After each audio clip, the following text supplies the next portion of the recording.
لو انت بصيت على نفسك في المراية بعد ما تشوف الحوار ده وتاخد الدقيقة او التيم تتفرج عليهم، بتتف على نفسك في المراية، بتحتقر نفسك. انا واثق انك انت بتعمل كده. انا لا حافظ ولا مرتب كلام ولا مجهز كلام، فكل كلامي من غير ترتيب وتلقائي، ويا ريت ما تاخذنيش في اي تلعثم يحصل مني. انا طلعت بس حبيت ان يكون لي دور في حوار زي ده، واي واحد صاحب محتوى لازم يكون ليه دور في حاجة زي دي. ترند اللي من دول طالع اسمه عايزين نعمل إيقاف أو إغلاق تام لجميع المواقع الإباحية. طب هل الشيء ده كويس لو اتقفل أو اتمنع ولا مش كويس؟ بالفعل الشيء ده لو تم واتعمل يبقى دي من أفضل الصفقات الرابحة على مر التاريخ لحد اللحظة اللي احنا فيها دي. بس الموضوع مش بالسهولة دي. طيب انت سألتش نفسك في يوم من الأيام انت أصلا بتتفرج ليه على الحاجات المحرمة اللي مش كويسة اللي بتأذيك نفسيا صحيا بدنيا معنويا؟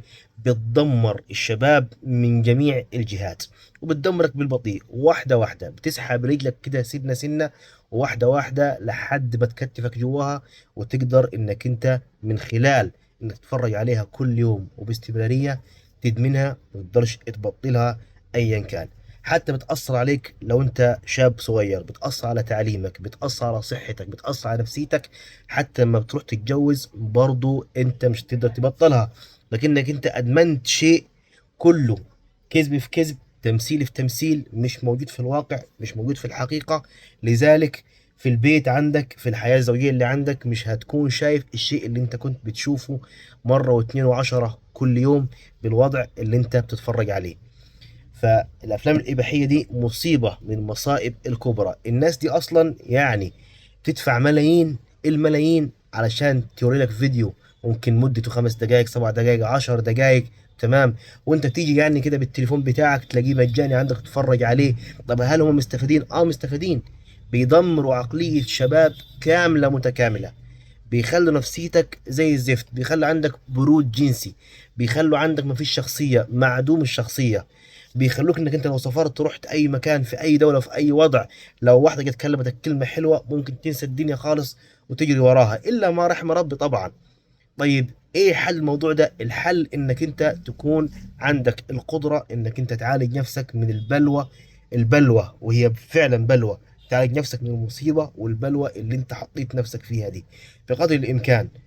اقص على نفسك، اضغط على نفسك، اول ما تلاقي نفسك فكرت او عقلك بدأ يفكر في الحوار ده، قوم اتوضى وصلي ركعتين، امسك المصحف واقرأ شوية قرآن، نسي نفسك. حاجة من ضمن الحاجات اللي هي بتعتبر علاجية في الموضوع اللي زي ده، انك ما تخش اوضتك اثناء النوم، ما تقفلش على نفسك وحدك داخل الأوضة، لا خلي باب الأوضة مفتوح، نام جنب حد، تمام، شغل التلفزيون جنبك، ما تسيبش نفسك كده لوحدك، لأن الشيطان برضه بيساعدك وبيحفزك على الموضوع ده. طيب هو الموضوع ده لو اتقفل والمواقع دي اتحذفت من مصر او من الدول العربية، دي حاجة كويسة، دي حاجة ممتازة ونتمنى انها تحصل. ولكن الموضوع مش بالسهولة دي. الموضوع انه ممكن يتشال ويتلغي لما انت نفسك كشاب تمنع نفسك من الحاجات دي، تمنع نفسك من الحاجات دي. بعيدا عن كل ده، بعيدا عن كل ده، الحاجة دي محرمة، حرام شرعا، انت بتأذي نفسك وفي الاخر نار والعياذ بالله. فحاول بقدر الامكان تتعالج، تتعالج، اقعد كده مع نفسك، اقرا قران، استغفر ربك. اول ما مخك يفكر في الحاجه اللي زي دي، روح صلي ركعتين لله واستغفر. وحاول زي ما قلت لك ما تنامش لوحدك في غرفه وتقفل على نفسك، لانه الاختلاء او الخلاء لوحدك في مكان مغلق، الشيطان ونفسك في نفس الوقت بيحفزوك تمسك موبايلك وتقلب فيه. فنصيحه، الحق نفسك من دلوقتي علشان لما تكبر شويه في السن، لو انت شاب او لو انت كبير ولسه في الموضوع ده، حاول الحق نفسك. الموضوع ده مؤذي جدا نفسيا وصحيا ومعنويا، وبيخليك غير اجتماعي وما عندكش شخصية، وبيخليك تافه في كل الامور. لو انت بصيت على نفسك في المراية بعد ما تشوف الحوار ده وتاخد الدقيقة او التيم تتفرج عليهم، بتتف على نفسك في المراية، بتحتقر نفسك. انا واثق انك انت بتعمل كده. عشان كده بقول لك حاول تعالج نفسك والحق نفسك من الموضوع ده، مش كويس بالمرة.